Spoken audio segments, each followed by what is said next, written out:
Hi Heather. Lovely to see some of you. Fantastic. So make yourselves comfortable. And I'm going to share my screen because I have a little presentation for you. So here we go. Welcome everyone to the tasting of 5 cheeses where we'll go around 5 different cheese producing countries.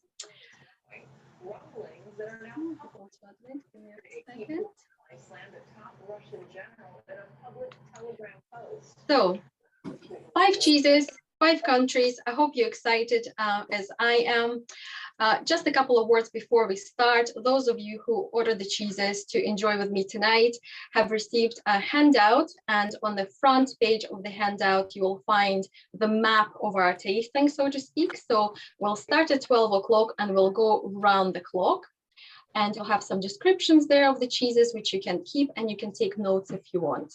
You can keep the cameras off, but if you'd like to turn them on, I'd love to see you, especially if you're going to have any questions. I would like to ask you to leave your questions till the very end or pop them in the chat so we can go through them at the end. Just for the sake of keeping to time, we only have half an hour together. And if you could keep your mics off, that would be great, just to help with the sound. And above all, let's have a great time. So before we start, I think it's only right that I introduce myself so you know who I am and why you should be listening to me talk about cheese. My name is Svetlana, and I'm the founder of the Cheese Lady Shop. We specialize in farmhouse and artisan cheeses.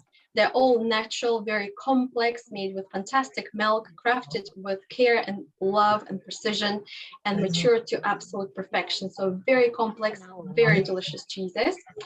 And the mission of my business is to champion these cheeses and to inspire wholesome and joyful living along the way, because I think that fine cheeses are just a perfect vehicle for that. So my belief in life and in my business is that fine cheese is good for you. I hope many of you agree. It is good for your body and it is good for your soul, especially when enjoyed in moderation, like everything else. And fine cheese is also fascinating.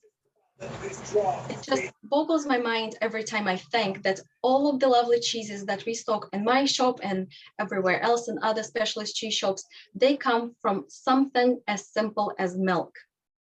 Think about it, it's just milk. But then we end up with so many different varieties, textures, flavors, aromas. It's just absolutely mind-boggling. So my career in cheese started over 15 years ago now, when I used to live in New York City. And I came across this amazing cheese shop called Murray's. And I started by volunteering there at their cheese and wine events. And then I got myself a full-time job there. And I retailed over 300 varieties of different cheeses from all over the world. And I also matured cheeses in their caves.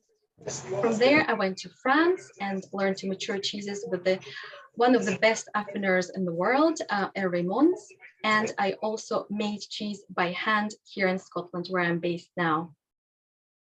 I've been invited to judge cheeses at various competitions, including the World Cheese Awards, the International Cheese Awards, and the Royal Highland Show. And I've written two cheese books. My latest cheese book came out last year, and it became an instant Amazon bestseller. So if you're interested to learn more about cheese, please pick up a copy, and I hope you enjoy reading it.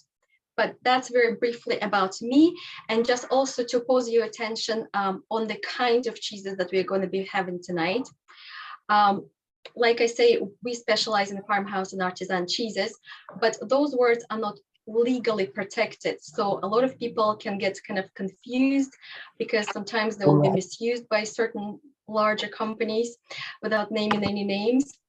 But for me, farmhouse and artisan cheese, or also known as fine cheese, has 6 things. It comes from great milk. It's made by the masters of the craft. So there's a lot of human involvement in the process. It's matured properly and slowly to develop the flavor. It's full of health benefits. It has seasonality, so it changes throughout the year, and we'll love that. And it has terroir. So just like fine wine, it has that taste of place, if you will, and it can tell us about where the cheese comes from, about the culture, about the people of that place. So I think it's very fascinating.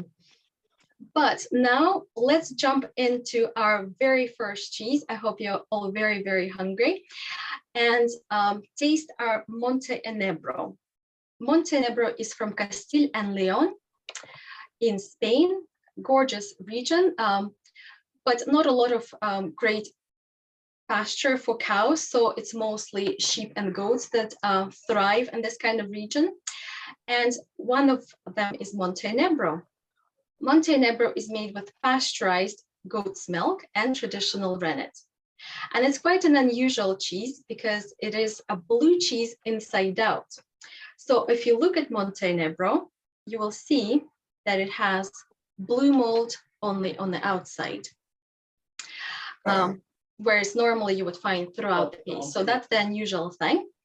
And its minimum maturation is 4 weeks, but it can be matured for up to 8 weeks. The cheese was invented over 30 years ago now by this wonderful man you can see here on the picture. His name is Rafael Baez. And I think he's fascinating because all of his life he spent working in a completely different profession. I think he used to be an engineer. And then when he was about to retire in his 60s, he decided to try cheese making. And I think that's just absolutely incredible. Yeah. And he founded this company and invented his very first cheese, which was Montenegro. This is the original one. Now, today, his company is run by his daughter, and it's still very much an artisan facility, even though they've created a few other goat's milk cheeses and added them to their range. Blue around the outside. Who knew? I'd obviously cut that off anyway. So, Svetlana, now that you're going to start properly tasting the cheese, I'd like to pause your attention for a second and remind you that we all have 5 senses. So I always recommend when you taste cheeses to involve all of them as much as possible. I'm not going to talk about all of them right now because we have a very short time together, but you know what I mean. So smell the cheese, touch the cheese, then taste it, obviously. So try to explore it as much as possible. And I'll walk you through our 5 cheeses today. So if we look at our Montenegro, we'll see the paste, first of all. The color is nice and white. And especially if you start comparing to our next cheeses, you'll see how white it is. And it is very typical of goat's milk. They're nice and snowy white generally, especially the soft ones. Then on the outside, as I've mentioned, we've got the rind, which is edible. And it's got Penicillium roqueforti mold, which will give it an extra bite. Now, if we look even more closely, we'll see that on the, just under the skin, under the rind, we have a cream line. I don't know if I'll be able to show it here. No, but the cream line is an indication of how mature the cheese is. So if this Montenegro was, let's say, 4 weeks old, we wouldn't have any cream line.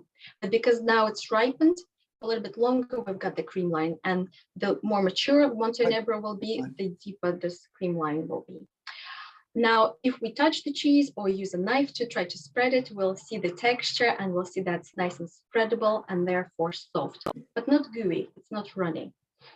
Now, let's smell the cheese.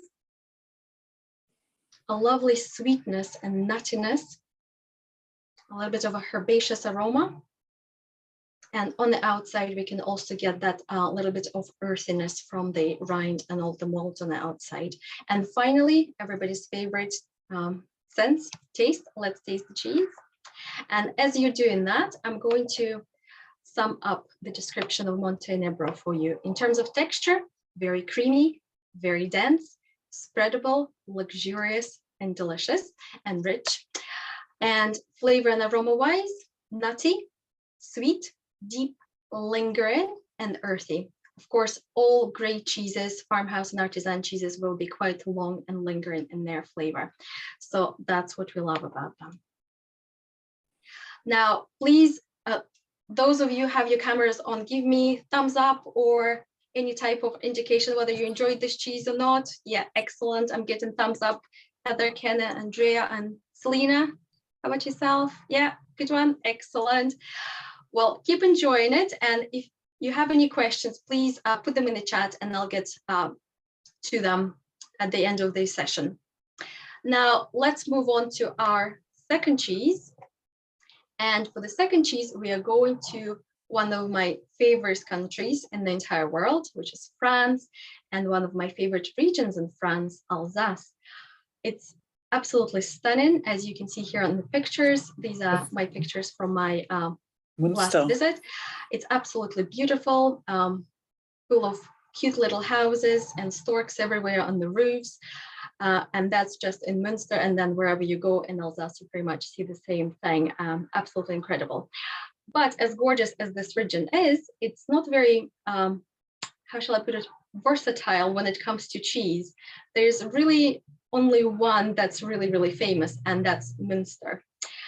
Now, the Münster that we're trying tonight is made with pasteurized milk and traditional rennet, and it has a washed rind, which I can explain in a few moments if you're not sure what that is. The maturation period for Münster is 3 to 10 weeks. So quite a young cheese, so to speak, as well, compared to some Alpine cheeses.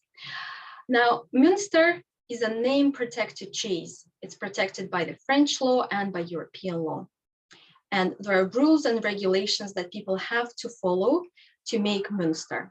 However, this is a little bit of a connoisseur tip for you. There are 3 different grades of Münster available. So when you go back to France and you'll walk into a French supermarket, it is very likely that you will see industrial Münster being sold there. And industrial Münster is not quite as complex, shall we say, as the farmhouse and artisan ones. So just bear that in mind. And I think that's a good thing to remember. Now, washed rind cheeses, they're quite an interesting family of cheeses. They have 2 very unique and memorable traits about them. They usually are either orangey or pinkish in color, and they have a lovely aromatic nature about them. They are smelly, they are stinky. Selena knows what I mean. Yes, exactly. So if you're now starting to taste the Münster, don't skip the smell test, smell the cheese, and you'll see what I mean.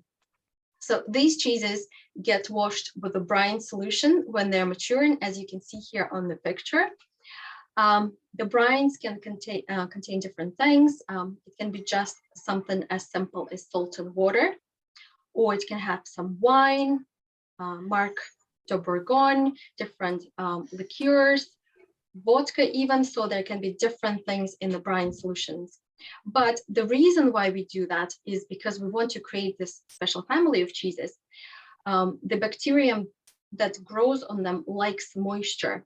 The bacterium is called B. linens, and that's why we need to wash them to create that little bit of a wet atmosphere on the outside. So other famous washed rind cheeses are raclette, morbier, epoisse, stinking bishop. So all of those orangey, smelly ones are the washed rind cheeses. Now, let's think about our texture, flavor, and aroma of Münster. So in terms of texture, I would describe it as semi-firm. So it's got the softness to it, but it's also got a little bit of bounce. It's not quite spreadable. So semi-firm. It's creamy on the palate. It's got a little bit of glossiness about it. It's a bit gooey when fully ripe and very luxurious on the palate. It's got that richness. And in terms of aroma and flavor, aromatic, stinky, farmyardy, in other words. But when you taste it, it's actually not quite as strong. And flavor-wise, it's quite meaty and savory. And if the Münster is young, which is what I have here in my hand, it's a little bit young and crumbly inside. It's also got a little bit of fresh tang to it, kind of yogurty, I suppose. So I hope you're enjoying the Münster and nobody's put off by its smell. Give me a little wave, thumbs up if you're enjoying it. That's great, fabulous. And I should be probably saying to you also in terms of wine, if you want to enjoy these cheeses with wine, but the first I would recommend actually a variety of wines, even sherry, but for Münster, Alsatian wines especially would be very, very nice. So let's continue our tour. And now we are going to our third country, to one of the most prolific cheese countries in Europe. And the cheese that we're going to try is Letiva. It is one of my most favorite cheeses in the world. I do love Alpine cheeses. They have something about them that is just so heartwarming and just really good for my soul. But the quickest way I can describe Letiva is it is essentially a Gruyere. So I know that many of you will have tried a Gruyere before, but it's like a Gruyere how it used to be back in the day. So it's a very traditional Gruyere. So it's from the same area of Switzerland where Gruyere is from, but what happened nearly a century ago now, in the early 1900s, some producers of Gruyere felt like their cheese wasn't getting protected strongly enough or fiercely enough by the government, and it was starting to lose some of its authenticity. And they decided to break off from the original cooperative and start their own. And they named their cooperative Letiva after the village where they all resided. And that's how the cheese was born. So the tradition that we're trying to preserve and still do preserve is how the cheese is made. It has to be made only with raw milk, obviously, but it also has to be made only in the summer months. So they would take their cattle from the valley where they are over the winter, and they would move them up to the Alps gradually over the summer. So they would start their migration, also known as transhumance, on the 10th of May, and they would come back down to the valley on the 10th of October. So on Monday, it should be happening. And why do they decide to do this quite labor-intensive process with a lot of involved of moving cows and the families up into the Alps? That's because that's where they can find the best feed for their cows. The Alpine slopes obviously are covered in flowers and fresh grass, crystal clear water. All of that goes into the cow's system and comes out as the best milk in the world. And that's how we end up with the best cheese in the world. So like I say, the cheesemakers move up to their chalets for the summer. They bring their families, and very early in the morning, they start their cheese making process. When the milk is fresh, they pour it into a copper cauldron, copper vat, which is very important. Again, another part of the tradition that it has to be a copper vat. They add starter culture, they add rennet, they heat the milk, obviously. And when the milk is ready and set, they cut the curd. The curd falls down to the bottom of the vat, and that's when they start to reheat the vat. And that's a kind of a unique thing about Alpine cheeses, this reheating of the curd. It creates a sweeter and nuttier kind of cheese, and a very kind of typical of Alpine cheeses. Then they gather all the curd and the muslins, they go into forms under press.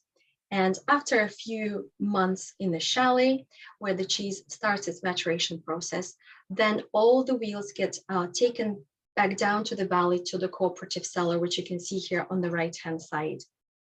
And that's where the wheels get matured for months and months and months, and obviously develop their amazing flavor. So let's look at our Letiva here tonight. So in terms of texture, if you press on it, because this cheese is not very soft, now we can start playing with them. It has a little bit of give to it, so I would describe it as a firm cheese, not quite hard, firm. If we look at it, we can see that it has a smooth texture, and we'll see that on the palate as well. And when you will start to enjoy it, it will be quite mouth-coating, and you will also detect little crystals, which will crunch on your palate, on your teeth. In terms of flavor and aroma, if you break your piece of Letiva, maybe right under your nose, to release all the aromas, that's the best way to experience the aroma. It's nice and sweet and very soothing. It's nutty, it's buttery. I mean, there's lots of things going on. Of course, this is not a definitive list. If you can add something else, you're more than welcome to.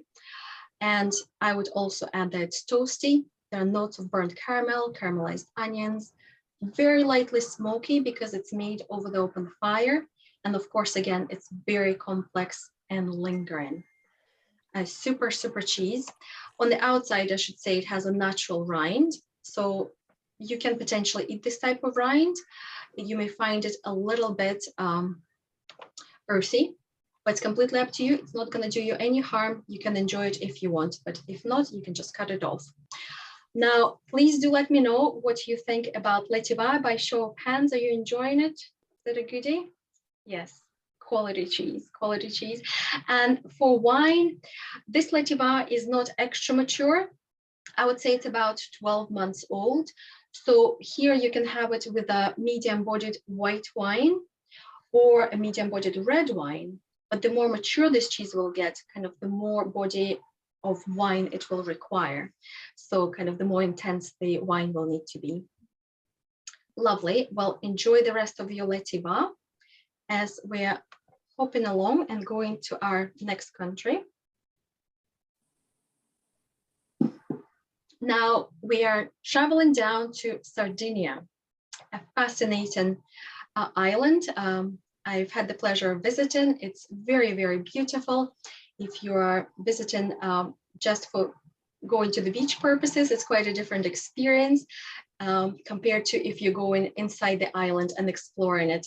So inside the island is quite mountainous, as you can see on the pictures, but also quite barren, so there isn't much growing.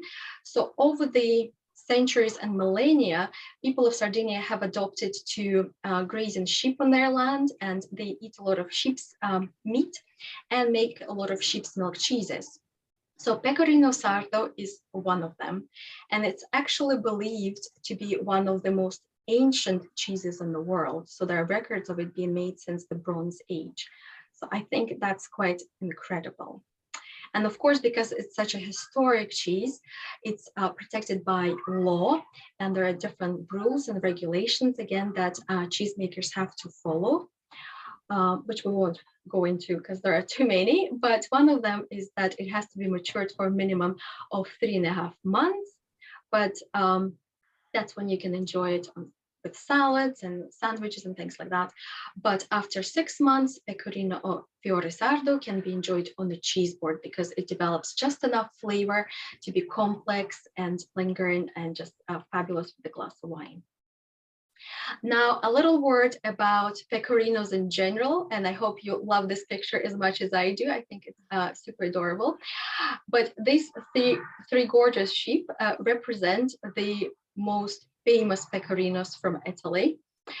And pecorino is really just a family of cheeses. Sometimes I feel like people get slightly confused and they think maybe it is just one cheese from Italy. No, it's actually a family. So anything made with sheep's milk and coming from Italy will be called a pecorino. And there will be hundreds and hundreds of them. They will have different names: pecorino Romano, pecorino sardo, and so on and so forth. But the most famous three ones are here: pecorino sardo, fiore sardo, and pecorino, just left me, Romano. So those are the most three famous ones. Now, the most traditional fiore sardo are still made to this day in little huts, and that's the very traditional way of making it, where it's still made by hand. These cheesemakers actually have a very special tool called spino.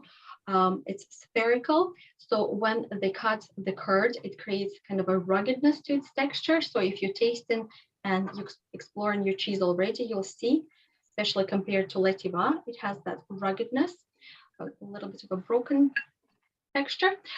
So that's due to the cheese making process. And back in the day, when cheeses were made in these little huts by all of the cheesemakers, they always were left to mature in the hut as well. And again, they would have natural open fires there in the huts to keep them warm. And that's how traditionally the pecorino sardo would have become smoked. And usually in my shop, we sell pecorino fiore sardo that's non-smoked, but for our tasting, I managed to get us the most authentic version possible. So if you smell it, you'll see that lovely smokiness, especially on the rind, but it goes all the way through its texture. So let's talk about the texture. Again, if you press on it, you'll see the cheese is quite firm. And actually now we are borderline hard. There's very little give on the texture. It's crumbly, it's rugged, like I mentioned. And in terms of flavor and aroma, there's nuttiness, there is richness, and a little bit of kind of sheepiness or lanolin notes as they're known. So, and of course the smoky note with the natural smoke there. I hope you appreciate and enjoying this cheese. For your wine, I would recommend red wine, first of all. And then if you wanted to venture off the wine track, excellent. Yes, I see you can. Lovely. I hope you're enjoying it. I think this wine also works really, really nicely with smoky whiskey. So if there are any whiskey lovers here, do give that a try, save a little bit and have a little try of that kind of combination.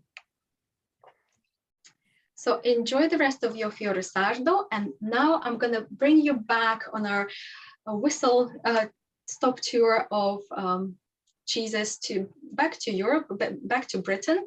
We are coming back to England and we're going to try this cheese called Stichelton.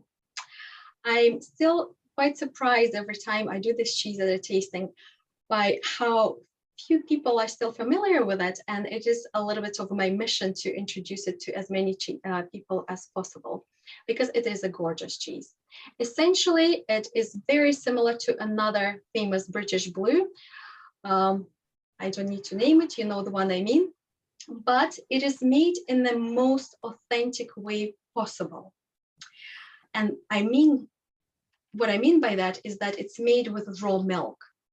So just like back in the day, it's now made with raw milk. It's made by this wonderful man you can see here on the picture. His name is Joe. And interestingly, Joe is from the United States of America. And I know some people think that Americans don't make nice cheeses, but I'd like to dispel that myth, and I would like to say they do, because I've tried so many of them when I spent my time in New York City working at Murray's, and yes, absolutely incredible. So if you get a chance to visit New York, please go and explore different American cheeses at Murray's. So when I had a chance to visit Joe at his cheesemaking facility, he also explained what makes it even more authentic and kind of more traditional is the cheese making process. They make it very slowly and very gently. The curd is allowed time to develop flavor, so they don't rush the process. They allow hours and hours for that process to happen naturally. And then when the curd is ready, it's gently ladled by hand into the second vat, and again it's resting and it's developing a lovely flavor. When the truckles are ready, they get formed and then they go into the maturation cellar, and they take about 4 to 5 months to mature. That's why the best truckles of Stichelton will be available around Christmas time, just like Stilton, because they're made with summer's milk, and that's when they develop the most amazing flavors. So let me quickly sum up this cheese for you in terms of texture. I find it's very rich, so it feels quite buttery on the palate, like very dense cream. It does have a little bit of crumble, so if we look at it, it is a little bit crumbly, and it is compact. It doesn't have big pockets of air. And in terms of flavor and aroma, it's buttery, it's toasty. It's a little bit fruity, a little bit nutty, but very deep and profound. It's very lingering. So I hope you're enjoying it. And if you want to enjoy it with wine, I won't be very original, and I'll say that is beautiful with port. So if you have a lovely bottle of port, do try it together. But something like a rich red wine like Amarone will work very nicely as well. So I think we have just maybe a couple of minutes left. If anybody needs to jump off, please do feel free. But I have a couple more slides to show you. And if you want to stay for the questions after, please do so.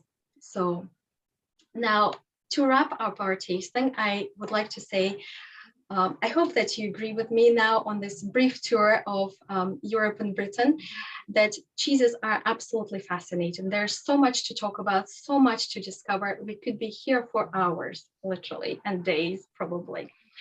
But also, I think enjoying fine cheese is a great way to slow down and to savor life. So it's very important to take those moments of appreciation for all the things that we go through with our work and just things in the world. I think it's very, very important to take those moments. So if you want to learn more about appreciating cheese, please do check out the Academy of Cheese. Go to their website. They have courses available for you to deepen your knowledge of cheese. So that's there. But if you want to continue the journey with the Cheese Lady, of course, check out our website. If you haven't been yet, you can subscribe and get 10% off your cheese order on our website. But if you're already subscribed, I haven't forgotten about you. Those of you who are subscribed, I also have another special discount just for you, just for October. It's 13% off cheese. Use the code BIGCHEESE13. And why 13? It's just because it's my lucky number and I just wanted to have a little bit of fun with it. And I think it's memorable. So please do check out our website and use the code when you're buying cheese. Now, and the very final slide, here's to savoring life. Here's to finding moments of appreciation and just enjoying. Thank you so much for your attention, and I'm going to be here for your questions. Oh, that was lovely, Svetlana. Thank you. So if anybody wants to unmute themselves, or shall I just go in the chat and see?